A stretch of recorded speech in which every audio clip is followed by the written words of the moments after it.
सबसे पहले गायत्री मंत्र। ओम भूर्भुवः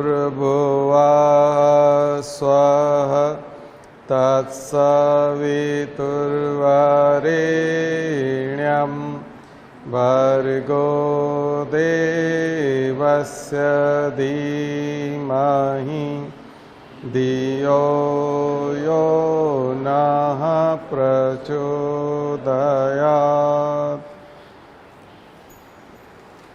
तो कल जो हम बात कर रहे थे, अभी मेंस का आंसर राइटिंग का हम लोग सिखा रहे हैं, इसलिए होमवर्क है उसमें।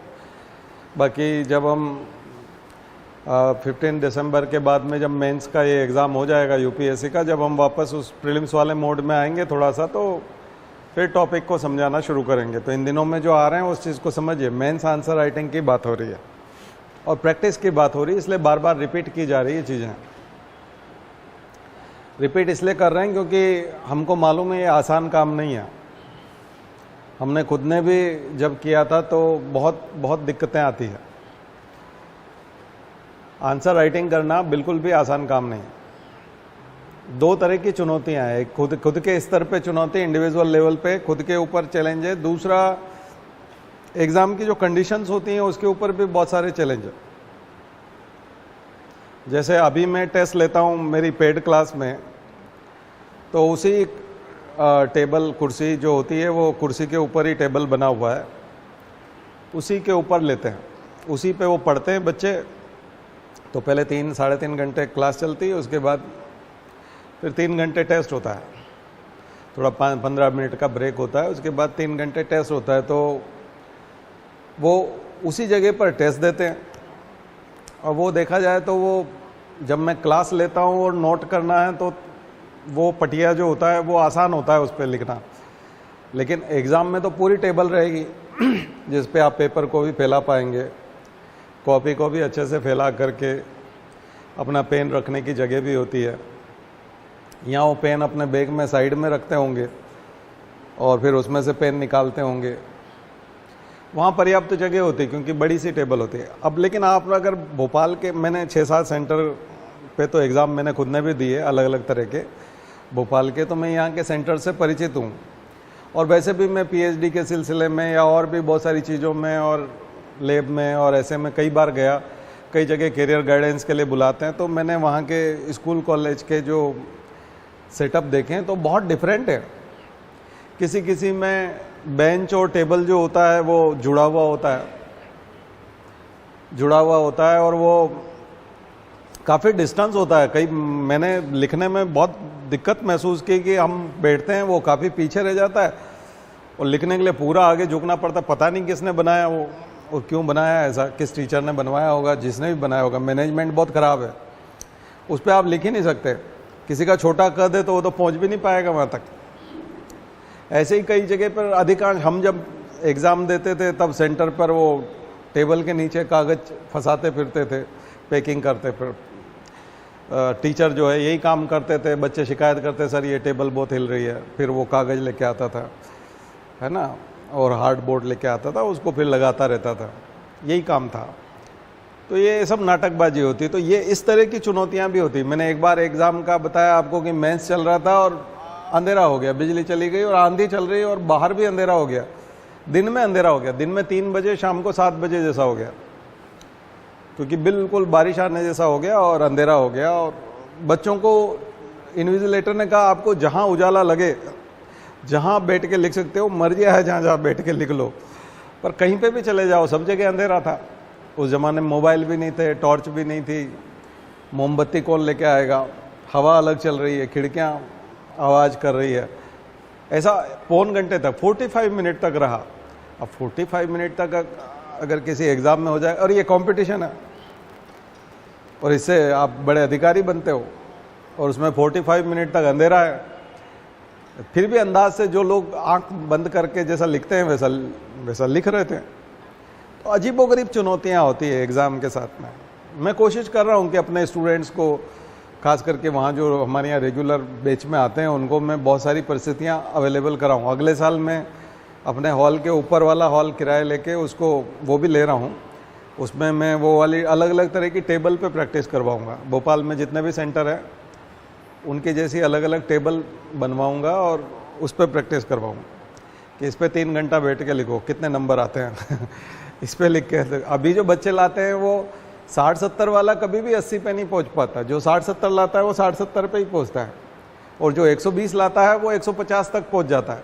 कभी 150 लाता है 250 में से, कभी 140 लाता है, कभी 120 होता है। तो 120 से 150 के बीच घूमता रहता है वो। लेकिन जो 60-70 वाला है वो 80 क्रॉस नहीं करता।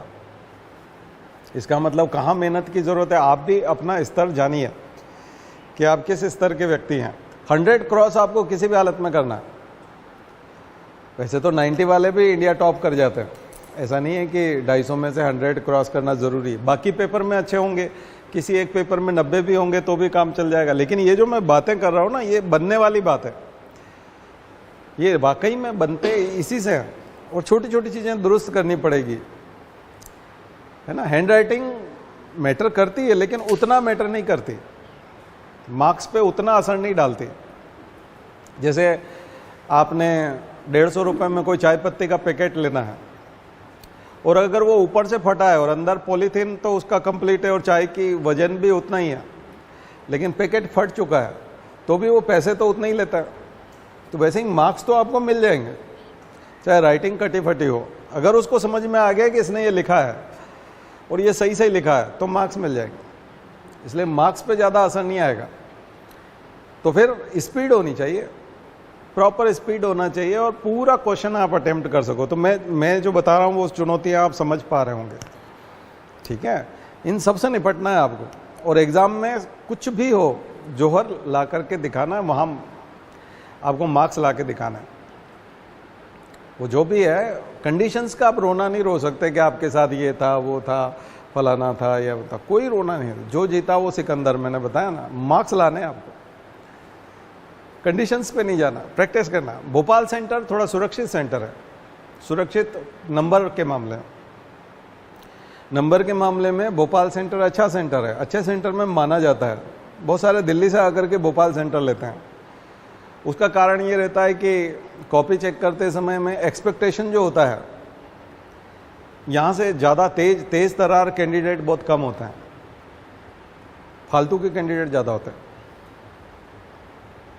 300 होते हैं तो उसमें से 250 तो फर्जी हैं, जिनका कोई मतलब नहीं, जिनका ज़िंदगी में कभी सिलेक्शन नहीं होना है। 300 में से 250 बच्चे ऐसे होते हैं जो दूसरे का सिलेक्शन करवाते हैं, उसमें मदद करते हैं। जैसे किसी को कूद के जाना है, जेल से भागना है, तो वो सीढ़ी बनाते हैं ना, सब लोग एक के ऊपर एक चढ़ के, तो वो नीचे ही नीचे की जो सीढ़ी बनती है उसमें बहुत सारे इकट्ठे हो गए, उसके ऊपर कुछ लोग चढ़ गए, तो लास्ट वाले तो कभी जा ही नहीं पाएंगे, वो तो वही रहेंगे।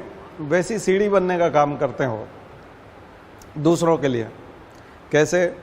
अब देखिए, सारे अच्छे कोचिंग्स और सारी दिल्ली यूनिवर्सिटी के, JNU के जो बच्चे हैं जो अच्छा लिखते हैं, वो सब दिल्ली में, दिल्ली सेंटर लेते हैं।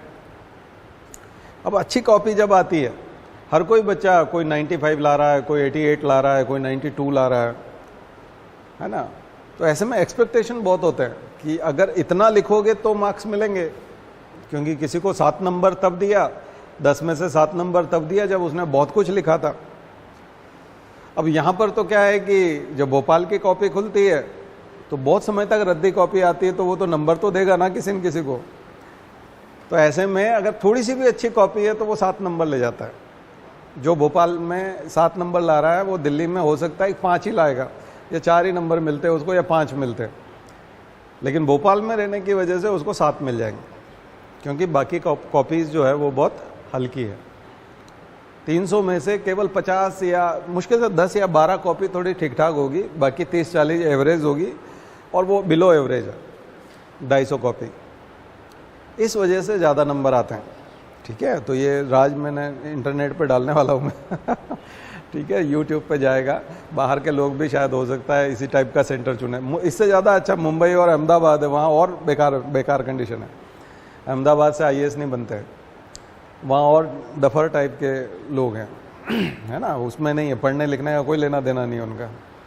और सब ज़्यादा से ज़्यादा पढ़ाई लिखाई का मतलब इंजीनियर, डॉक्टर, उधर का मतलब यही है। बिहार यूपी जो है कंपटीशन बढ़ाता है हिंदी मीडियम वालों के लिए, बिहार यूपी। बाकी दिल्ली है और फिर चेन्नई है थोड़ा, चेन्नई वाला। कोलकाता भी उतना नहीं है, चेन्नई ज़्यादा है। तो चेन्नई और दिल्ली की टक्कर होती है सेंटर्स में। तो ये मैंने आपको जैसे एग्ज़ाम्स की समझ, दरअसल कई लोग जो है ये वाली समझ नहीं बता पाते, ये वाली बिल्कुल डिफरेंट चीज़ है, ठीक है ना। हमने तो पूरे एग्ज़ाम को पढ़ा है ना, केवल सिलेबस को थोड़ी पढ़ाते हैं, हम एग्ज़ाम को भी पढ़ते हैं।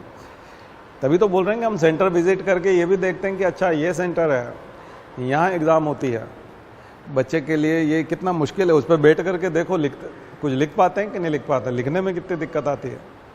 कई जगह स्टूल होते हैं, बहुत सख्त होते हैं। हमारे यहाँ की कुर्सी तो बहुत अच्छी है, सॉफ्ट है, गादी वाली है, तो उसमें तो 3-4 घंटे बैठना, लेकिन उस स्टूल पे बैठना और उस पर बैठ करके फिर 3 घंटे लिखना, अपने आप में ये एक अलग तपस्या है। 15-20 नंबर तो उससे ही कम हो जाएंगे, ठीक है ना। तो डिपेंड करता है कि सेंटर कौन सा है।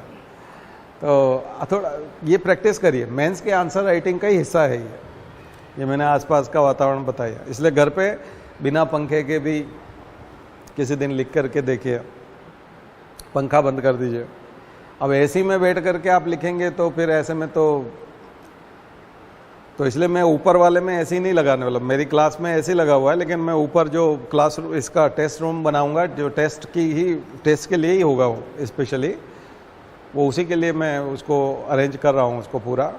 तो उसमें वही कंडीशन देंगे, एग्ज़ाम वाली कंडीशन देंगे, पूरी एग्ज़ाम वाली कंडीशन रहेगी। अभी एग्ज़ाम वाली कंडीशन नहीं दे पा रहा हूँ मैं, अभी एकदम लग्जरी है वो बिल्कुल। तो वो लग्जरियस वाले में तो फिर वो बात बनती नहीं है। तो आप भी अपनी लग्जरियस उससे बाहर निकलिए, टफ कंडीशन तैयार कीजिए। लकड़ी का स्टूल बनवाइए, एक लोहे का स्टूल बनवाइए, सस्ता पड़ जाता है, 700-800 रुपये में बन जाता है, ठीक है। हमारी कुर्सी तो 5000 की, हम 700-800 वाले स्टूल बनवाएंगे। किसी दिन उस पर बिठा के कहेंगे इस पर 3 घंटा लिख के बताओ, किसी दिन इस पर लिख के बताओ, किसी दिन वो जुड़ी हुई टेबल और जो बेंच होती है वो वाले पे लिख के बताएंगे कि इस पर लिख। ये चैलेंज है। वहाँ आ गया तो क्या करोगे, बदलवाते फिरोगे क्या रोज? नहीं कर पाओगे। तो ये लिखना आना चाहिए, तो ये भी एक फैक्टर है, ठीक है ना। अब मुझे लगता है मेंस का आंसर राइटिंग का दिमाग में आ रहा होगा। ऐसे में फिर क्वालिटी राइटिंग करना है ना, क्वालिटी पॉइंट्स में टू द पॉइंट लिखना है, नहीं पैराग्राफ में बकवास नहीं करना, टू द पॉइंट लिखना है। खत्म हो जाता है, जल्दी खत्म हो जाता है, नॉलेज तो जल्दी खत्म हो जाता है आपका। 4-5 पॉइंट में, आधे पेज में खत्म हो जाता है, उसके बाद फिर बकवास करने लगता है। उससे रोकना एक ये बहुत बड़ी चुनौती है। अपने आप को बकवास करने से रोकना बहुत बड़ी चुनौती है। तो जब हम चेक करते हैं तो फिर आदमी बकवास नहीं कर पाता है, उसको मालूम, क्योंकि दिल्ली में क्योंकि आपको तो हम जानते हैं ना, और आप हमारा सम्मान करते हैं, इसलिए आप बकवास लिख के नहीं लाते हमारे पास। कभी भी आप चेक कराते हो तो कहाँ लाते हो बकवास लिख के? आप वही वाली चीज़ जो आपको खुद को अच्छी लगी हो वो हमको दिखाते हो ना। अगर आपको खुद को अच्छी नहीं लग रही तो आप हमको कभी नहीं दिखाओगे। लेकिन एग्ज़ाम में तो आप जानते नहीं हो उसको, वो भी आपको नहीं जानता, तो आप तो वहाँ तो करोगे वहाँ तो बकवास करोगे ना। तो उसी से रुकना है। तो आप बार बार यदि हमको चेक कराओगे तो आपकी बकवास रुक जाएगी। एक आध बार चेक कराने से नहीं होगा, बार बार चेक कराना पड़ेगा। तो क्या लिखें क्या न लिखें, दोनों चीज़ ध्यान रखनी है। नहीं लिखना, कौन सी चीज़ें नहीं लिखना है ये भी ध्यान रखना है। कई लोग बहुत बचकानी हरकत कर देते हैं, कोई बचकानी सी बात लिख देते हैं। लैंग्वेज में बचकानापन, हिंदी में भी और इंग्लिश में भी, वो सब चीज़ों से बचना है। बाजारू उदाहरण नहीं देना है, अखबार में जो जनरली आते हैं ऐसे उदाहरण नहीं देने हैं। तो आपके एग्जाम्पल कौन से हैं, एग्जाम्पल की लेवल भी ऊंचा होना चाहिए। तो आइए पढ़ते हैं। कल हमने शायद एजुकेशन और वो सब चीज़ें देख ली थी। हम लोग कहाँ चले गए थे? कम्युनलिज्म, ठीक है, कम्युनलिज्म। तो संप्रदायवाद, तो संप्रदाय अलग चीज़ है, संप्रदायवाद अलग चीज़ है। मैंने आपको बताया था संप्रदाय बुरी चीज़ नहीं है, धर्म भी बुरा चीज़ नहीं है, लेकिन उस पर राजनीति करना और राजनीति करने के लिए फिर षड्यंत्र रचना और माहौल बनाना और हिंसा फैलाना, तो संप्रदायवाद तब खतरनाक हो जाता है जब उसमें वायलेंस आ जाता है। वायलेंस, हिंसा, जब हिंसा प्रवेश कर जाती है तो वो सबसे खतरनाक स्वरूप होता है, एकदम खतरनाक स्वरूप होता है। कई जगह वो टेररिज्म में कन्वर्ट हो जाता है। हम बोलते हैं ये रिलीजियस टेररिज्म है, कम्युनल टेररिज्म है, ठीक है ना, इस्लामिक टेररिज्म में हम बात करते हैं। तो धर्म के आधार पर जब हिंसा होने लग जाए तो वो और ज़्यादा खतरनाक चीज़ हो जाती है। तो हिंसा तो कभी नहीं होना चाहिए, क्योंकि धर्म शांति का संदेश, कोई भी धर्म हिंसा नहीं बताता, तो किसी भी धर्म में हिंसा नहीं है। तो फिर ये हिंसा होती क्यों है? तो राजनीतिक फायदे के लिए। तो कल आपको बताया था political trade off religion, political trade off religion यानी धर्म की राजनीति की सियासी दुकानदारी, धर्म की सियासी दुकानदारी, राजनीतिक इस्तेमाल, धर्म का राजनीतिक इस्तेमाल, ठीक है, वो क्या हो जाएगा? कम्युनलिज्म। अब एक क्वेश्चन आता है, यूपीएससी पूछ चुका है, इवोल्यूशन ऑफ कम्युनलिज्म या डेवलपमेंट ऑफ कम्युनलिज्म, खास करके ड्यूरिंग फ्रीडम स्ट्रगल, स्वतंत्रता संघर्ष के दौरान कम्युनलिज्म का विकास कैसे हुआ? एक क्वेश्चन तो ये है। एक स्वतंत्रता के बाद में कम्युनलिज्म का विकास कैसे हुआ?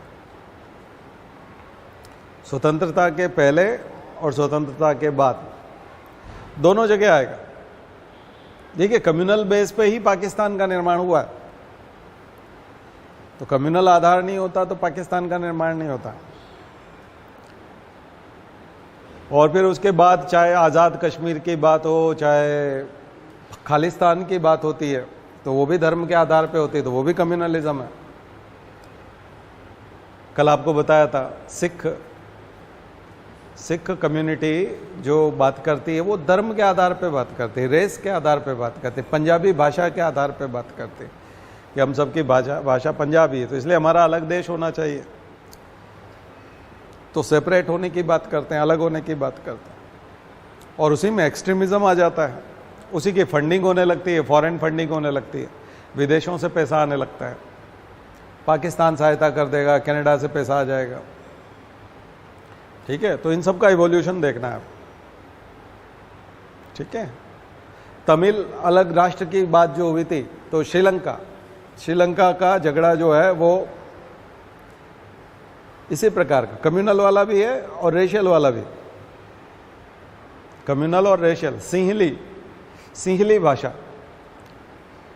भाषा और एक तमिल भाषा, तो श्रीलंका 2 भागों में बटा हुआ था, है ना, श्रीलंका 2 भागों में बटा हुआ था। सिंहली भाषा वाले श्रीलंका, उसी के नाम पे उसका नाम था, श्रीलंका से श्रीलंका बना, ठीक है। तो शुरू में तो वो श्रीलंका था और बाद में सिलोन, अंग्रेजों ने उसका नाम रखा था सिलोन। आज़ादी के बाद में उसका नाम हुआ, अंग्रेज जब चले गए तो श्रीलंका। तो सिंहली भाषा के आधार पर है। नेपाली भाषा, हिंदू राष्ट्र था किसी समय में, बट वहाँ राजनीतिक इस्तेमाल नहीं है, उस तरह का नहीं है धर्म का। वहाँ तो पूरा ही हिंदू राष्ट्र है और उसमें उनकी भावना जो है वो डिक्टेटरशिप थी ना, वहाँ तो एक तरह से अधिनायकवादी राजा था। वहाँ जब डेमोक्रेसी आई, अब अगर वो हिंदुत्व का या दूसरे धर्म की बात करते हैं तो फिर वो संप्रदायवाद वाली बात आएगी, ठीक है। तो देश के कोने कोने में, आसपास के देशों में कहाँ पर धर्म के आधार पर झगड़े हो रहे हैं, हिंसा हो रही है, राजनीति हो रही है, वो आपको देखना है, वो सब संप्रदायवादी आए। तो ये कम्युनलिज्म आप इस तरह से तैयार करिए, ठीक है। तो 2 टॉपिक हो गए, लिंग्विस्टिक वाला हमने कर लिया, भाषा वाला, और धर्म वाला हो गया, रिलीजियस वाला, यानी कि कम्युनलिज्म, ठीक है ना। रिलीजन मैंने आपको कल बताया, रिलीजन अपने आप में निगेटिव नहीं है, रिलीजन कतई निगेटिव नहीं है। जब तक आप अपने रिलीजन को फॉलो करते हैं तब तक ठीक है, लेकिन रिलीजन के आधार पे जब आप राजनीति करते हैं तब गड़बड़ है, ठीक है ना। राजनीति रिलीजन से अलग होनी चाहिए, राजनीति उसके आधार पे नहीं होनी चाहिए, क्योंकि वो बिल्कुल अलग विषय है। नेक्स्ट, रीजनलिज्म, क्षेत्रवाद, रीजन, क्षेत्रवाद। देखिए, ये सब हम सोसाइटी में पढ़ रहे हैं, सोशल इश्यूज में, सामाजिक मुद्दों में। तो इस चीज को समझिए, हमारी समाज की समस्या है, ये हमारे समाज की समस्या है। रीजनलिज्म, रीजन, तो रीजन कैसे बटे होते हैं? रीजन किसको कहते हैं? वही बिलोंगिंगनेस की, कलेक्टिवनेस की भावना, एक होने की भावना, वी की भावना। रेफरेंस ग्रुप नहीं बल्कि प्राइमरी ग्रुप। रीजन जो है वो प्राइमरी ग्रुप, ठीक है ना, प्राइमरी ग्रुप। खास करके होमोजीनस होता है, समांगी होता है, एक जैसा होता है। वहाँ के लोग सब एक जैसी भाषा बोलते हैं, एक जैसी कल्चर होती है। एक जैसा होना बहुत ज़रूरी है रीजन के लिए, इसलिए हम बोलते हैं तमिल रीजन, पंजाब रीजन। तो इसमें यही आएगा रीजन। और जब उसके आधार पर राजनीति होने लग जाए, यानी कि रीजनल आइडेंटिटी को लेकर के वोट मांगने लग जाए, मणिपुरी, जैसे मणिपुर के बाद मणिपुर जल रहा है और मणिपुर के लोगों को इसे वोट देना चाहिए, इसे नहीं देना चाहिए, इस आधार पे बात होने लग जाए तो वो रीजनलिज्म हो जाएगा, क्षेत्रवाद हो जाएगा। क्षेत्र होना बुरी बात नहीं है, क्षेत्र तो होते हैं। तो दो टाइप का रीजनलिज्म होता है, positive regionalism and negative regionalism. Positive regionalism भी हो सकता है। उत्तराखंड के लोग अगर विकास करने के लिए बोलते हैं हम पहाड़ी लोगों का विकास करना चाहते हैं, पहाड़ों पर टूरिज्म बढ़ाना चाहते हैं, तो हम में गौरव की भावना होना चाहिए, बाहर से आने वालों को हमको स्वागत करना चाहिए, यहाँ टूरिज्म हमको बढ़ाना है, रेवेन्यू बढ़ाना है, तो ये पॉजिटिव रीजनलिज्म हो गया। नॉर्थ ईस्ट के लोग ही तय कर लें कि हम यहाँ पर रोजगार के सारे अवसर पैदा करना चाहते हैं, तो हमें इस क्षेत्र का विकास करना है, इसलिए हमको ये भावना मजबूत करनी कि हम एक हैं, हम दूसरों से अलग हैं, हमें बहुत ज़्यादा मेहनत करनी है। तो ये तो पॉजिटिव बात हो गई। अलग राज्य की मांग करना, छोटा राज्य बनाना, ये भी पॉजिटिव चीज़ है क्योंकि एडमिनिस्ट्रेटिव पर्पस है। लेकिन किसी राष्ट्र से ही अलग होने की भावना कि अब हम चूंकि अलग हैं इसलिए हम इस राष्ट्र में नहीं रहेंगे, पंजाब खालिस्तान की जो मांग है, निगेटिव हो गया। रीजनलिज्म क्या हो जाएगा? निगेटिव। दोनों कॉनोटेशन है, positive connotation and negative connotation. तो दोनों प्रकार के अर्थ निकलते हैं उससे रीजनलिज्म से। लेकिन कम्युनलिज्म से दो अर्थ नहीं निकलते, ध्यान रखिए। ये जो फ्रीडम पॉजिटिव और निगेटिव वाला मैं आपको दे रहा हूं, ये ऊपर वालों में नहीं है, ये यही है रीजन वाले में। पॉजिटिव कॉनोटेशन क्या हो गया? Development, administrative purpose, law and order को ठीक करना, ठीक है, क्षेत्र का विकास करना, शिक्षा का विकास करना, लोगों का विकास करना, एम्प्लॉयमेंट जनरेशन करना, इंडस्ट्रियलाइजेशन करना, अर्बनाइजेशन करना, ज़्यादा से ज़्यादा रिसोर्सेज, स्पेशल स्टेटस मांगना। कोई भी अगर बोलता है मेरे राज्य को विशेष दर्जा चाहिए, निगेटिव चीज़ नहीं है, पॉजिटिव चीज़ है, क्योंकि वो बताएगा कि हम रिमोट एरिया में, हिली रीजन में, ज़्यादा बेकार कंडीशन में, हमको स्पेशल स्टेटस दीजिए, पैसा दीजिए, क्योंकि हमारे यहाँ की कंडीशन ज़्यादा ख़राब है, हम लोग पहले से हिस्टोरिकली बहुत बैकवर्ड हैं, फिजिकल जोग्राफिकल चैलेंजेस बहुत हैं, क्लाइमेटिक कंडीशन ख़राब है, बार बार बाढ़ आ जाती है, खास करके बिहार। नीतीश कुमार बात करते हैं ना, विशेष राज्य का दर्जा दीजिए बिहार को, वो यही डिमांड, क्षेत्रवाद, बिहार को दीजिए, मतलब पूरे देश से आप अलग मांग रहे हैं। नहीं, अलग होने की बात नहीं है, पॉजिटिव, ये पॉजिटिव है। ये क्षेत्रवाद कौन सा वाला है? पॉजिटिव वाला।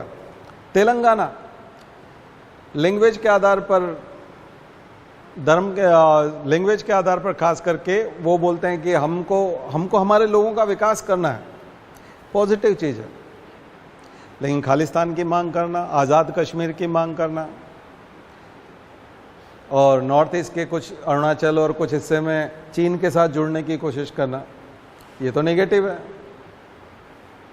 ये नेगेटिव हो जाएगा। हिंसा की बात करना, मणिपुर में जो हिंसा फैली, कुकी और मैतेई वाली जो बात चल रही है, नेगेटिव कॉनोटेशन है।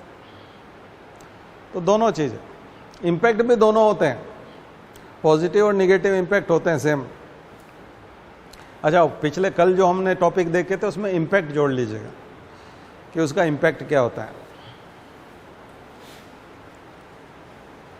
ठीक है। इम्पैक्ट, प्रभाव भी लिखना होता है।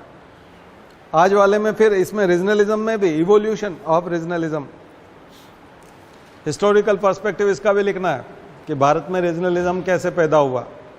तो ये तो ज्योग्राफिकल कंडीशन में ही रीजनलिज्म है ना, आज़ादी के पहले से ही। बोलते हैं ना दक्कन जाते थे, कौन? औरंगजेब जाता था दक्कन, दक्कन के राजा शिवाजी, है ना, मराठों का साम्राज्य, तो क्षेत्र हो गया ना मराठी क्षेत्र।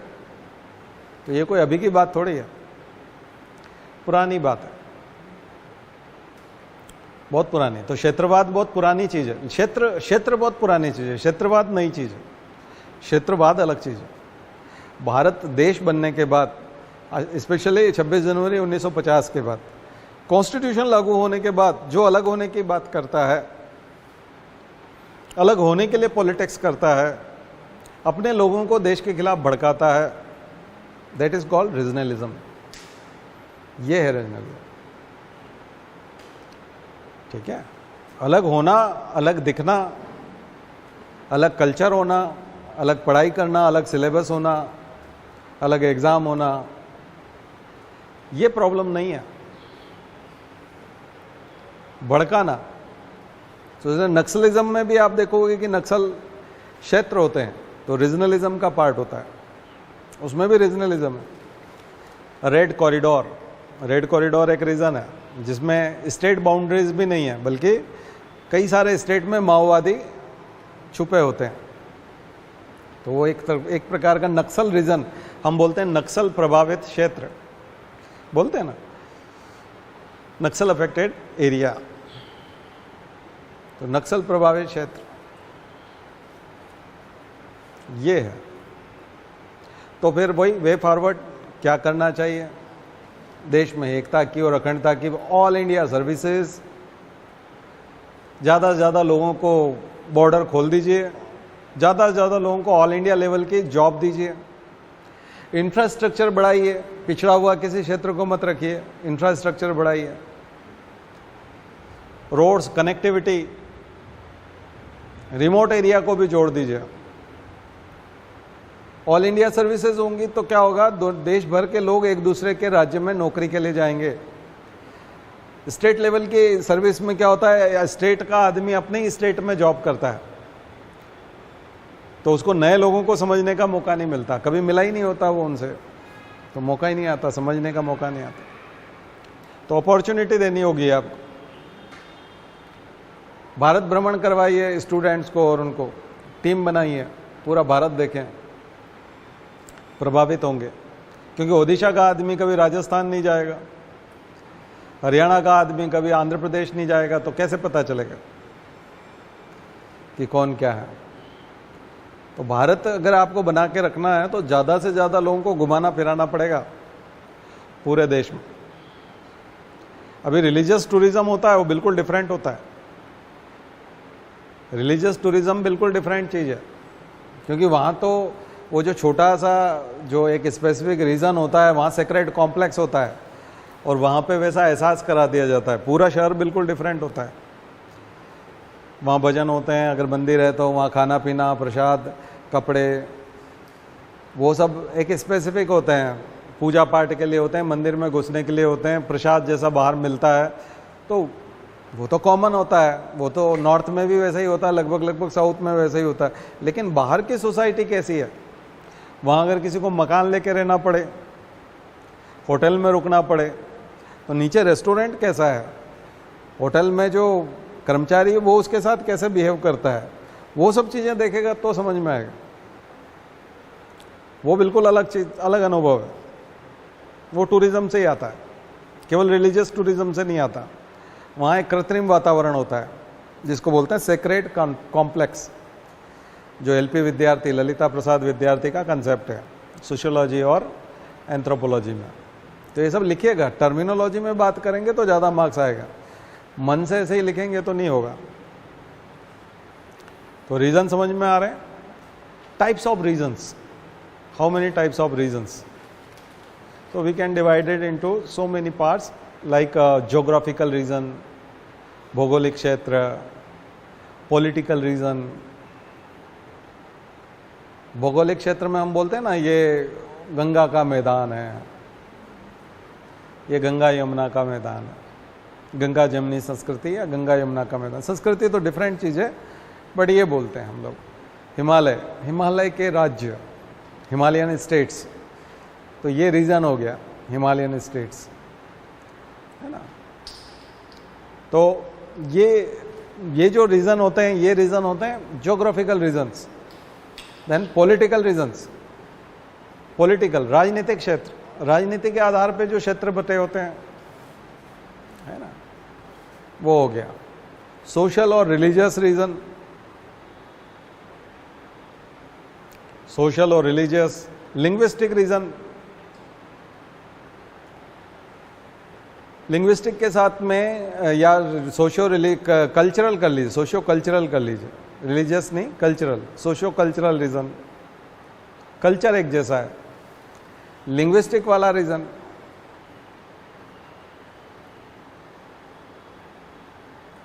तो अलग अलग प्रकार के रीजन होते हैं। और लिंग्विस्टिक तो बहुत बड़ा आधार है, भारत में राज्यों का निर्माण ही लिंग्विस्टिक बेस पे हुआ है, ठीक है, तो वो है। और अभी एक नया टर्म जो अभी कंप्यूटर आने के बाद हम बोलते हैं भारत की सिलिकॉन वैली। हम लोगों ने एक और नया एजुकेशनल रीजन, क्योंकि एजुकेशन में कुछ हिस्से बहुत पिछड़े हुए हैं और कुछ जो है बहुत ज़्यादा आगे हैं। किसी शहर में जाएंगे तो इंडस्ट्रियल रीजन होते हैं, जैसे भिलाई जो सिटी है वो स्टील प्लांट की वजह से बनी हुई है, बोकारो, भिलाई, टाटानगर, है ना, इंडस्ट्रियल सिटी होती है ना, वैसा इंडस्ट्रियल रीजन। अर्बनाइजेशन बहुत होता है, नोएडा, है ना, हमारे यहाँ पीथमपुर हम इंदौर में बोलते हैं, यहाँ पर मंडीदीप बोलते हैं, ऐसे तो इंडस्ट्रियल रीजन। तो ऐसे रीजन भी होते हैं, बट यहाँ वाद डेवलप नहीं हो पाएगा, क्योंकि यहाँ पूरा इंडिया है, पूरे इंडिया के लोग वहाँ पर जॉब करने के लिए आते हैं, इसलिए यहाँ इज़म नहीं आएगा, रीजनलिज्म नहीं बनेगा, वो केवल ओनली रीजन रह जाएगा, ठीक है। बट सिलिकॉन वैली में कभी हो सकता है कि जॉब का क्राइसिस हो तो वो बोल देंगे हम बेंगलोर, हैदराबाद के अलावा बाहर के लोगों को इधर नहीं घुसने देंगे जॉब के लिए, क्योंकि बाहर के लोग आकर के हमारे रिसोर्सेज, हमारी जो अपॉर्चुनिटीज़ है उसको कम कर देते हैं। तो रीजनलिज्म में आएंगे तो उसको बोलेंगे सन ऑफ सॉइल पॉलिसी, भूमिपुत्र, सन ऑफ सॉइल पॉलिसी, भूमिपुत्र का सिद्धांत, भूमिपुत्र की नीति। मराठी मानुस जो बाल ठाकरे यूज करते थे, महाराष्ट्र में मराठी बोलने वाला मराठी रहेगा, एक्स्ट्रा बाहर का आदमी भगाया जाएगा। तो पॉलिटिक्स हो गई, पॉलिटिकल पार्टी बन गई शिवसेना, आ गया समझ, शिवाजी से बनी है वो शिवसेना, भगवान शिव वाली नहीं है, शिवसेना मतलब शिवाजी वाली। अब तो वो भी दो भाग में बट गई, लेकिन उसका उद्देश्य यही था, मराठियों के, भूमिपुत्रों के अधिकार सुरक्षित रखना। उधर वो ट्रंप बोलता है कि हम भूमिपुत्रों America, make America great again, buy America hire America बोलता था ना वो मेगा कैंपेन। ये इमिग्रेंट्स, इंडियंस ने हमारा सारा रिसोर्सेज खा लिया, भगाओ इनको। जब से आए हैं तब से अमेरिकन को नौकरी नहीं मिल रही है। इंडियंस अमेरिका के पतन का कारण है, ट्रंप के शब्द थे, ट्रंप का कैंपेन था पूरा का पूरा, लेकिन वहाँ के लोगों ने नकार दिया, ट्रंप के खिलाफ वोट पड़े। जब वो ये बात लेके जनता में गए तो वो सन ऑफ सॉइल पॉलिसी, वो क्षेत्रवाद नहीं, वो तो कंट्री है, तो पूरा कंट्री है, वो क्षेत्र ही अमेरिका बड़ा है, अंतर्राष्ट्रीय स्तर की बात। लेकिन इंडिया के अंदर ही लोग मना करेंगे। असम अकॉर्ड यही है ना, पूरा असम और पूरा असम में एनआरसी हुआ तो मुद्दा यही था भूमिपुत्र वाला, कि असमिया लैंग्वेज बोलने वाला चाय के बागान में काम करेगा। ये बांग्ला बोलने वाले लोग, चाहे बांग्लादेश से आए हों चाहे पश्चिम बंगाल से आए हों, इन्होंने पूरा माहौल ख़राब कर दिया है। टी गार्डन्स में आते हैं हमारे सारे। तो रीजनलिज्म का सबसे बड़ा आधार रोजगार। विवाद क्यों पैदा होता है? रोजगार की कमी हो जाती है। कहने को रीजनलिज्म बहुत छोटा लग रहा था ना, क्षेत्रवाद, तो आधे घंटे से बोल रहा हूँ मैं रीजनलिज्म पे, ठीक है। ये सारे मुद्दे लिखने हैं, एग्जाम्पल लिखने हैं, सबके सब स्टेट के एग्जाम्पल आएंगे, घटनाएं जो हुई हैं वो, ठीक है।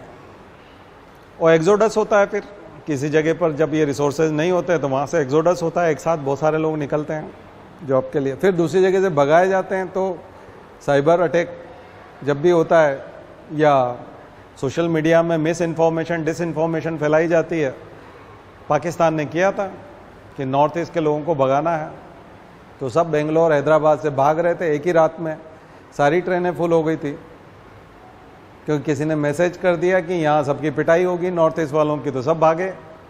तो कितना आसान होता है रीजनलिज्म में दंगा फैलाना, हिंसा फैलाना, डर फैलाना, मिस इन्फॉर्मेशन फैलाना, डिसइन्फॉर्मेशन, हल्की सी चिंगारी। तो वह भारत जो है वो रुई के ढेर पे बैठा हुआ है, कोई भी थोड़ी सी भी काड़ी दिखाएगा हालत खराब हो जाएगी, क्योंकि हमारे यहाँ डाइवर्सिटी बहुत है। तो रीजनल डाइवर्सिटी, क्षेत्रीय विविधता, डाइवर्सिटी बहुत है, इसलिए राष्ट्र की भावना मजबूत होनी चाहिए, एकता की भावना होनी चाहिए, एकता और अखंडता की बात करनी चाहिए, मिलने की बात करनी चाहिए। कभी भी किसी भी आधार पर, जाति के आधार पर, धर्म के आधार पर, संप्रदाय के आधार पर, क्षेत्र के आधार पर, भाषा के आधार पर अलग होना, बिखराव करना, ऐसा कोई भी विचार जन्म नहीं लेना चाहिए, क्योंकि ऐसा विचार जब भी जन्म लेगा उसी समय उसको रोकना बहुत जरूरी है। ब्रोकन विंडो थ्योरी पहले बताई थी। ब्रोकन विंडो थ्योरी यही बताती है कि बहुत अर्ली स्टेज में उसको रोको। ऐसे विचारों को यदि जन्म लेने दिया तो फिर आग लगते देर नहीं लगेगी, क्योंकि डाइवर्सिटी बहुत है, लोगों को भड़काना बहुत आसान है। हर आदमी भरा पड़ा है उसके पास, खास करके मटेरियलिज्म के बाद, एलपीजी आने के बाद दुनिया भर के शोरूम खुल गए, मार्केट की चमक दमक, भौतिकवाद, और इन सब चीज़ों को खरीदने के लिए पैसा चाहिए और पैसे के लिए रोजगार चाहिए, और रोजगार लोगों के पास नहीं है, इसीलिए उनके पास पैसा नहीं है, और मार्केट की चमक दमक आकर्षित करती है, बच्चे उनसे चीज़ें मांगते हैं, वो दिला नहीं पाते हैं, वो अंदर से भरे पड़े हैं। कोई सी भी चिंगारी दंगा भड़का सकती है, आतंकवाद फैला सकती है। अब ये बिफोर एलपीजी 1991 के पहले ये सब स्थितियां नहीं थी, लोगों में प्रेम था, शांति थी, लोग उद्विग्न नहीं थे, उग्र नहीं थे, एक्सट्रीमिस्ट नहीं होते थे। क्यों नहीं होते थे? क्योंकि कुछ था नहीं, लोगों का गुजारा हो जाता था। गांव में रहते तब भी हो जाता, खेत में काम करते तब भी हो जाता, मजदूरी करते तब भी, टीचर बन जाते तब भी, कांस्टेबल होते तब भी। लेकिन अब ऐसा नहीं है। अब मार्केट में इतना है कि आदमी की हवस पूरी नहीं होती, इसलिए वो किसी भी चक्कर में पड़ जाता है, शॉर्टकट देखता है पैसा कमाने का, और जब वो नहीं होता तो फ्रस्ट्रेशन जो है वो पॉलिटिकल वाला फिर पॉलिटिकल नहीं रहता, वो वायलेंस में बदल जाता। केवल वो अपने नेता से बात करने से संतुष्ट नहीं होता कि हम कर रहे हैं, आप तुम चिंता मत करो, सब ठीक हो जाएगा, ऐसे आश्वासन से उसको फर्क नहीं पड़ता, ये एश्योरेंस उसको विश्वास नहीं दिलाते, हिंसा पे उतर आता है।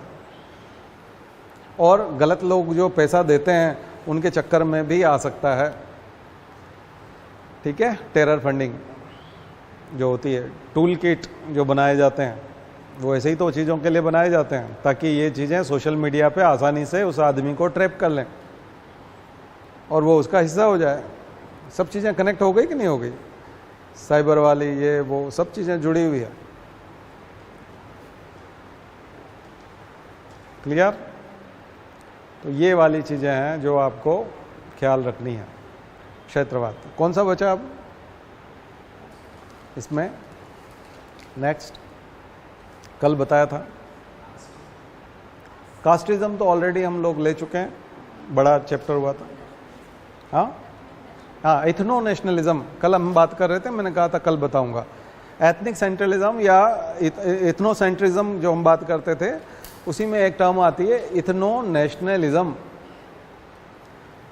एथनिक कॉन्फ्लिक्ट, एथनिसिटी कल आपको बता रहे थे हम लोग। Culture, specially cultural identity, cultural identity, जाति के आधार पर, रीति रिवाज के आधार पर, लिटरेचर के आधार पर, लैंग्वेज के बेस पे यूरोप का कंसेप्ट है। कंसेप्ट यूरोप का है, ethnicity and nation state concept. Nation state और एथनिसिटी वाला जो कंसेप्ट है वो यूरोप का कंसेप्ट। राष्ट्र राज्य की कल्पना, एथनिसिटी। अब वहां पर एथनिसिटी सेम है, होमोजीनस सोसाइटी है, जर्मन लोग सिर्फ जर्मन भाषा बोलते हैं और ठीक है, तो आउटसाइडर के लिए वो तो सन ऑफ सॉइल वाला, ठीक है ना, वो वाली पॉलिसी है। बाहर वाले के लिए तो उसको बोलेंगे, तो जो लोग अपने एथनिक बात को लेकर के कट्टर हो जाते हैं कि राष्ट्र हमारा है, क्योंकि हम इस संस्कृति के हैं, इस राष्ट्र में दूसरे लोग नहीं आएंगे, वो एक्सक्लूड हो जाएंगे, वो किसी को इंक्लूड नहीं करता, उसको बोलेंगे एथनो नेशनलिज्म। कल्चर के आधार पर ये देश हमारा है, ये जमीन हमारी है, क्योंकि हमारा ये कल्चर है और हम किसी आउटसाइडर को यहां सहन नहीं कर सकते। एनआरसी, सीए भारत में, बट वहाँ थोड़ी सी डाइवर्सिटी है अभी भी, उसमें क्रिश्चियन और सिख और दूसरों को भी शामिल किया, लेकिन केवल मुसलमानों को एक्सक्लूड किया। इसलिए सारे मुसलमान बैठे थे वहाँ पे धरने पे कि हमको क्यों एक्सक्लूड किया। वो तो फिर अमित शाह बोले थे ना उस समय में कि तुम तो अंदर हो ना, तुमको क्या दिक्कत है, हम नया किसी बाहर को नहीं लेंगे, ठीक है। तो ये वैसी बात हो गई जैसे स्कूल में कोई खाना है या फंक्शन है और जो है बड़े बच्चों को, यानी कि 6th क्लास से ऊपर के बच्चों को ही फंक्शन में रखना है। 6 से 12 तक के स्कूल में फंक्शन में बच्चे रहेंगे, लेकिन लड़के होंगे तो वो 4th क्लास के भी आएंगे और 3rd के भी हो सकते हैं, अगर लड़के हैं तो उनको हम, तो फिर वो लड़कियां जो अंदर है 6 से लेके 12वीं वाली, वो बोलेंगे क्यों 4th की और 3rd की लड़की क्यों नहीं आई, क्योंकि उनमें से किसी की छोटी बहन हो सकती है, या उसको वैसे ही एक वो अपने वर्ग के प्रति होता है कि लड़कियां, मतलब केवल लड़के क्यों आएंगे। तो जब अमित शाह बोल रहे थे कि भाई तुम तो अंदर हो ना, मुसलमान हो तो तुम तो अंदर हो, देश में हो, हम ये बोल रहे हैं कि अब अगर कोई पाकिस्तान से, अफगानिस्तान से या कहीं से भी मुसलमान आता है तो हम उसको नागरिकता भारत में नहीं देंगे। लेकिन आपने ये लिखित में संसद में ये पास कर दिया कि मुसलमान होगा तो नहीं देंगे, बाकी हिंदू होगा, सिख होगा, ईसाई होगा, बौद्ध होगा, कोई भी होगा तो उसको देंगे। तो ठीक है, हमको मिली हुई है, लेकिन बाहर से आने वाले मुसलमान को क्यों नहीं दोगे, या तो फिर किसी को मत दो, देना है तो फिर सबको दो, क्योंकि धर्म के आधार पर तो भेदभाव नहीं होता। तो बोले धर्म के आधार पर नागरिकों में भेदभाव नहीं होता, बाहर से आने वाले के साथ तो हो सकता है। तो वो पूरा झगड़ा अब आपको समझ में आ गया होगा। बट अंदर जो रहता है उसकी अपने वर्ग के प्रति तो वो होती है ना कि मेरे वर्ग का एक व्यक्ति बाहर है और वो इस वजह से अंदर नहीं आ सकता क्योंकि वो मुझसे मतलब मेरे जैसा है, इस वजह से वो अंदर नहीं आ सकता। तो सारा झगड़ा वो जो था वो इस बात का। तो आज सीए एनआरसी वाला फंडा भी क्लियर समझ में आ गया। तो क्यों होता है तो उसका कारण समझ में आ गया, बिलोंगिंगनेस, रिलीजियस बिलोंगिंगनेस। लेकिन आप एक्सक्लूड कर रहे हो तो ये सेक्युलरिज्म की भावना के विरुद्ध है, क्योंकि आपने सेक्युलर कंट्री बोला है कि ये सेक्युलर कंट्री है, ठीक है। तो फिर बोले ये कोई धर्मशाला है यहाँ कोई भी मुंह उठा के चला आएगा, तो भाई हिंदू भी तो आएगा। तो उनका कहना है कि ये मुसलमान राष्ट्र हैं, बांग्लादेश और पाकिस्तान मुसलमान राष्ट्र हैं और वहाँ पर हिंदुओं, सिखों और ईसाइयों और उन्हीं के ऊपर अत्याचार होने की संभावना है, इसलिए केवल वही वहाँ से आएंगे, वहाँ से मुसलमान नहीं आएगा क्योंकि उस पर अत्याचार होने की संभावना नहीं है। तो जो भी थ्योरी है, लेकिन आप समझ रहे होंगे। तो ये मुद्दा यहाँ समझिएगा, इसको बोलेंगे इथनो नेशनलिज्म। इथनो नेशनलिज्म, नर जातीय राष्ट्रवाद। नर जातीय राष्ट्रवाद मतलब एक पर्टिकुलर कल्चर के लोगों के लिए यहाँ कोई जगह नहीं है। हिटलर ने भी मारा था जूस को, होलोकॉस्ट, याद करिए, यहाँ केवल जर्मन रहेंगे, जर्मनी में केवल जर्मन रहेंगे। यही बात ट्रंप बोल रहा था कि अमेरिका में अमेरिकन्स रहेंगे, अमेरिका वालों को नौकरी दो, अमेरिका वालों से खरीदो, बाहर वालों से खरीदो भी मत और उनको नौकरी भी मत दो। एथनिक नेशनलिज्म, अमेरिका का, ट्रंप का make America great again MAGA campaign, cap पहनते थे ना मेगा की, मेगा मतलब make America great again, MAGA। तो मेगा कैंपेन का मतलब यही था, इथनो नेशनलिज्म, हिटलर का इथनो नेशनलिज्म। क्लियर? तो ये इन्हीं मुद्दों से निकलता है। एथनिक सेंट्रिज्म एक वर्ड आता है, एथनिक सेंट्रिज्म का मतलब वो अपने ऊपर केंद्रित कर लेते हैं, हमारा ही ऊपर ही फोकस करो क्योंकि हम मुख्य हैं, दूसरे का ख्याल रखने की जरूरत नहीं है, हमारी तरफ देखो, हमारे ऊपर बात करो। ठीक है ना? नई नवेली दुल्हन होती तो वो चाहती है कि उसका पति और जो है सब लोग उसके ऊपर फोकस करें, उसके ऊपर खर्चा करें। इसलिए उसका भाई भी होता है, किसी का भाई है वो, किसी का बेटा है, किसी का क्या है, तो धीरे धीरे धीरे वो सबसे कट जाता है, उनके ऊपर खर्चा करना बंद कर देता है, वो सारा खर्चा खुद पे करवाती है। तो वो एथनिक सेंट्रिज्म आ गया समझ में? एथनिक सेंट्रिज्म, खुद के ऊपर फोकस करवाना, ये सब रियल प्रॉब्लम है। आप आपस में देखोगे पास पास सब ये सब चीज़ें दिख रही है, एथनिसिटी वाली। ठीक है ना? ये सब चीज़ें होती है। तो जैसे घर की कहानी, वैसे देश देश की कहानी है, हर देश में झंझट है ना? अफ्रीका के देशों में भी है, चाइना में खुद में है, वहाँ पर शिनजियांग के मुसलमानों के साथ क्या हो रहा है, बीगर मुसलमानों के साथ में, है ना? हो रहा है ना, उनको आउटसाइडर मानते हैं। तो चाइना के लोगों को ही इंपॉर्टेंस दिया जाएगा। ठीक है? और फिर एक और चीज़ होता है कि जो ट्रेड नेशनलिज्म की बात आती है, इसमें आती है कि हम आत्मनिर्भर भारत बनेंगे, आत्मनिर्भर चाइना, हम किसी से कोई चीज़ नहीं खरीदेंगे, एक वो नेशनलिज्म अलग है। ठीक है?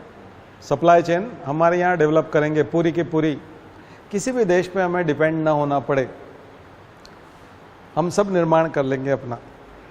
ठीक है? ये चलिए एक और कंसेप्ट है, बहुत पॉपुलर है, सेक्युलरिज्म।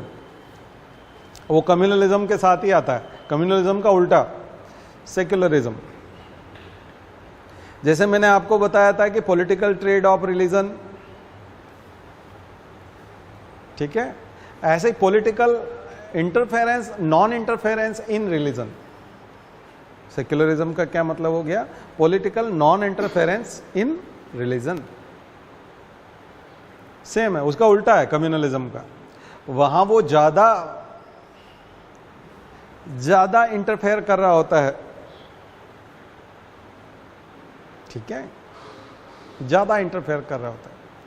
तो कई लोग बोलते हैं नहीं नहीं, धर्म के हिसाब से राजनीति को चलना चाहिए, धर्म की बात मानना चाहिए। ऋषि मुनियों के हिसाब से पहले राजा चलते थे, अभी के लोगों को भी जितने राजनेता हैं उनको धर्म के हिसाब से चलना चाहिए, धर्म की बात माननी चाहिए, धर्म पे रहना चाहिए। तो एक चीज़, ये चीज़ समझने की ज़रूरत है कि ये जो कंट्री का सेटअप अभी है, ये किसी धर्म की वजह से नहीं है, बल्कि ये पॉलिटिकल वजह से। कॉन्स्टिट्यूशन, कॉन्स्टिट्यूंट असेंबली की वजह से इंडिया है। इसलिए कोई भी आदमी यदि प्रधानमंत्री बना है, मुख्यमंत्री बना है, राष्ट्रपति है, राज्यपाल है, कलेक्टर है, वो कॉन्स्टिट्यूशन की वजह से है, रिलीजियस टेक्स्ट की वजह से नहीं है। कॉन्स्टिट्यूशन बना हुआ है, उसमें लिखा हुआ है कि ऐसे चुनाव होंगे और ऐसी व्यवस्था होगी, और अब जब वो कॉन्स्टिट्यूशन की वजह से वहां पहुंच गया तो आप बोल रहे हैं नहीं, कॉन्स्टिट्यूशन को साइड में करो, धर्म की किताब के हिसाब से चलो। तो धर्म की किताब के हिसाब से वो वहां पहुंचा ही नहीं ना। तो कंट्री का जो एग्जिस्टेंस है, नेशन का जो एग्जिस्टेंस है, वो रिलीजन की वजह से नहीं है। सब लोगों ने समझौता जो किया है, कॉन्स्टिट्यूशन क्या है? एक सोशल कॉन्ट्रैक्ट है, सामाजिक समझौता है। समाज ने तय किया है कि हम सब मिलजुल करके रहेंगे और ऐसे हम राष्ट्रपति बनाएंगे, ऐसे हम प्रधानमंत्री बनाएंगे, ऐसे सिविल सर्विसेज होगी, ऐसे एक संघ लोक सेवा आयोग होगा, वो परीक्षा लेगा। ये सब सोसाइटी ने कॉन्ट्रैक्ट से बनाया, सबके रिप्रेजेंटेटिव थे, आपके हमारे सबके रिप्रेजेंटेटिव वहाँ संविधान सभा में थे, उन्होंने सिग्नेचर किए हैं और हमने अपने आप को अर्पित किया है उस संविधान को। और डाइवर्सिटी इतनी ज़्यादा है कि उन सब की रक्षा करने का वादा उसमें किया गया है और सुप्रीम कोर्ट बना दिया है उसके संरक्षक के तौर पे। अब उस कॉन्स्टिट्यूशन के प्रोसीजर से जो व्यक्ति चुन के गया, हम उसको बाध्य नहीं कर सकते कि आप केवल ये काम करोगे, क्योंकि उसने वो प्रोसीजर फॉलो नहीं किया है। उसने जो प्रोसीजर फॉलो किया है वो कॉन्स्टिट्यूशन वाला है, कानूनी है, धार्मिक नहीं है। और धर्म की किताबें जो है वो बड़ी संकीर्ण हैं, वो कुछ लोगों को फायदा दिला सकती हैं, सभी लोगों को फायदा नहीं दिला सकती। धर्म एक दूसरे के विरोधी भी हो सकते हैं। एक किसी चीज को मानता है, हिंदू धर्म में ही 50 तरह के सेक्ट हैं, कल आपको इंट्रा रिलीजन बताया था। हिंदू धर्म में ऐसे ऐसे देवी देवता हैं जिनको मांस भी चढ़ता है और जिनको शराब भी चढ़ता है, और कई जगह पर मांस और शराब का सेवन करने वाला अगर मंदिर में प्रवेश कर जाए तो मंदिर अपवित्र हो जाता है, और कई जगह भगवान साक्षात ही उसको खा रहा है। तो बहुत ज़्यादा डाइवर्सिटी है। ऐसे में तो हिंसा फैल जाएगी कि तुम बोले हमारा तो भगवान खाता है, तो हम क्या इन भगवान के नज़दीक नहीं जा सकते? नहीं, तुम उधर नहीं जा सकते, उधर पवित्रता की अवधारणा है। इधर अभक्ष्य चीज़ जो नहीं खानी चाहिए, जो नहीं पीनी चाहिए, वो भगवान भी खा जाता है और भक्त प्रसाद स्वरूप खा जाते हैं।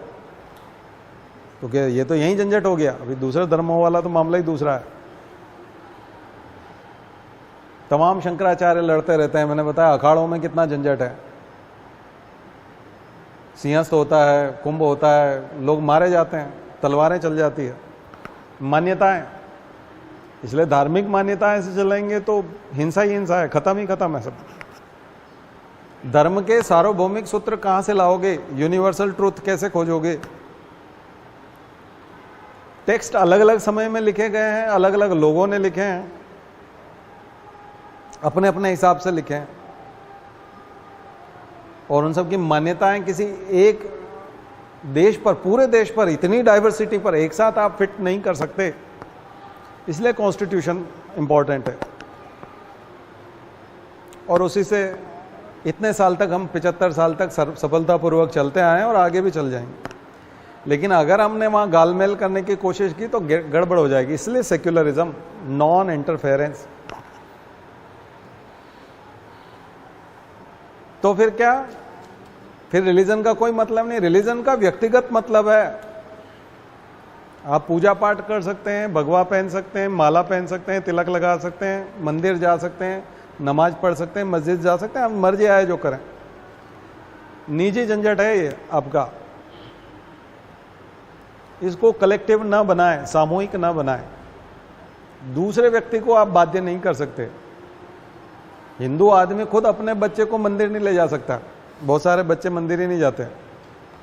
बाप जाता है, बड़ा भाई भी जाता है, एक भाई नहीं जाता तो क्या कर लोगे? उसको मार डालोगे?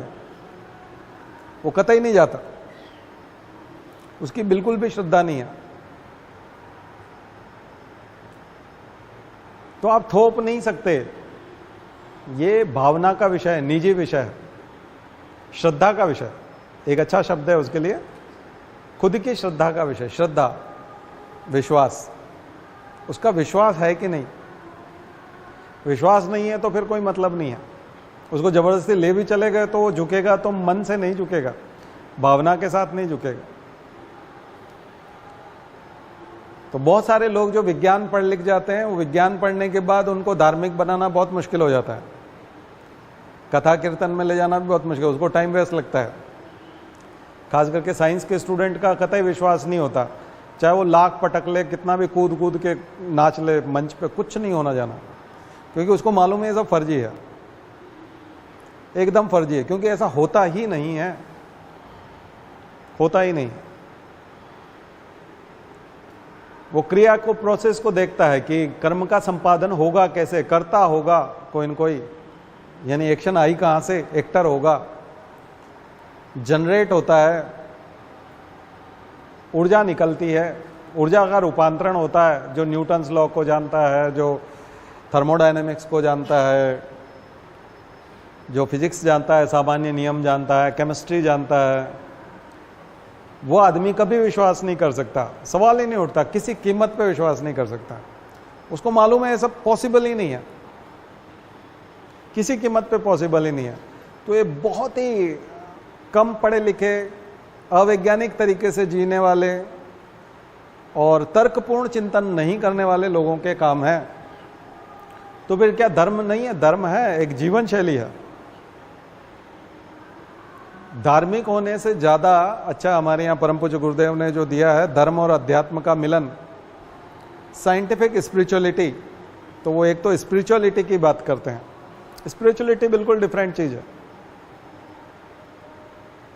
समाधि में रहना, धारणा में रहना, योग करना, मन को शांत रखना, एकाग्र रखना, राष्ट्र के विकास का चिंतन करना, राष्ट्र को समृद्ध बनाने का चिंतन करना, दुनिया के प्रथम स्थान पर राष्ट्र को पहुंचा देने का चिंतन करना, आध्यात्मिक विषय है। उसमें विकास है, उसमें क्रियाएं नहीं है, कर्मकांड नहीं है, कोई प्रोसीजर नहीं है, वो चिंतन का विषय है।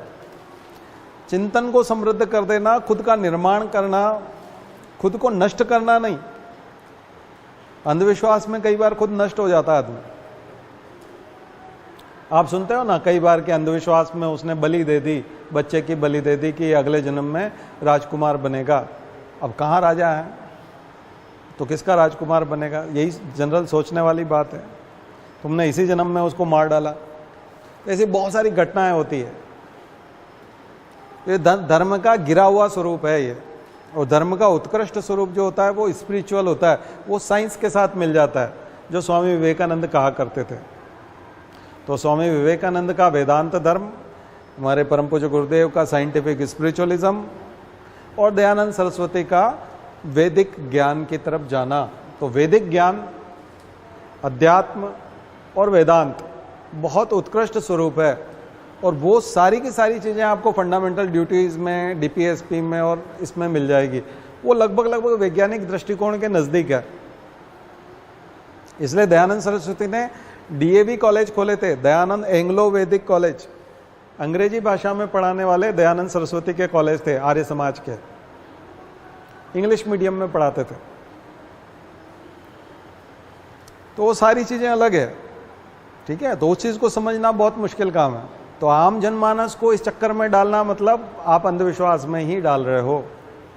और ये उसका शोषण है, समय का भी और धन का भी, और उसके व्यक्ति का तो हो ही रहा है।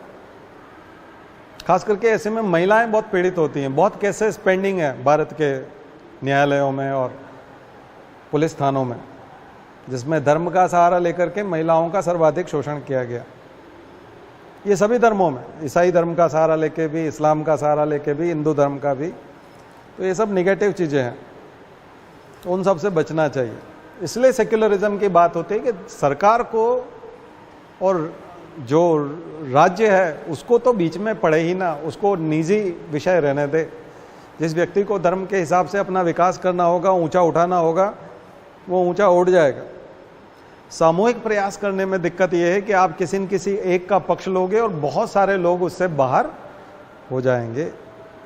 समस्त हिंदुओं को भी उसमें नहीं लाया जा सकता, क्योंकि उसमें भी अलग अलग मान्यताओं के लोग हैं जो एक्सक्लूड हो जाएंगे। इसलिए सेक्युलरिज्म की बात आती है। सेक्युलरिज्म का मतलब धर्म का विरोध नहीं है। सेक्युलरिज्म का मतलब है कि राज्य उस पचड़े में ना पड़े। राज्य कॉन्स्टिट्यूशन के हिसाब से लोगों को उनके अधिकार दिलाए, लोगों को रोजगार दे, लोगों को खाना दे। राज्य का ये काम नहीं है, ये लोगों का काम है, ठीक है। लोगों को यदि विश्वास हो जाएगा, लोग यदि धर्म का सही अर्थ समझने लग जाएंगे तो वो अपने आप ठीक हो जाएंगे। राज्य को ये सब करने की जरूरत नहीं है, क्योंकि उनको वेतन मिलता है और वेतन के में टैक्स सभी लोग देते हैं, सभी धर्मों के लोग देते हैं। केवल एक धर्म के लोग टैक्स नहीं देते। इसलिए राज्य का भरण पोषण जो होता है वो सभी लोगों के द्वारा होता है। क्लियर? तो बहुत शॉर्ट में बता दिया मैंने, यही है सच्चाई, तो यही है। अब बाकी उसमें किंतु परंतु अपने अपने हिसाब से लोग लगाते रहते हैं, तो ये सब उसका कोई मतलब नहीं है। ठीक है ना? चलिए, तो शांति पाठ होमवर्क करिएगा, ये सारी चीज़ें करिए। अगली बार साइंस टेक करेंगे हम लोग, साइंस एंड टेक्नोलॉजी। ठीक है? शांति पाठ। ओम द्यौ शांति अंतरिक्षग्वं शांति पृथ्वी शांतिरापः शांतिरौषधयः शांति वनस्पतयः शांतिर्विश्वे देवाः शांतिर्ब्रह्म शांतिः सर्वगं शांतिः शांतिरेव शांतिः सामा शांतिरेधि। ओम शांति शांति शांति सर्वारिष्टासु शांतिर्भवतु। बोले गायत्री माता की, परम पूज्य गुरुदेव की, परम वंदनीय माता जी की। हम सुधरेंगे, हम बदलेंगे, एक बनेंगे। जन्म जहाँ पर, अन्न जहाँ का, ज्ञान जहाँ से, वह है प्यारा। देश की रक्षा कौन करेगा? मानव मात्र, नर और नारी, जाति वंश सब, भारत माता की, भारतीय संस्कृति की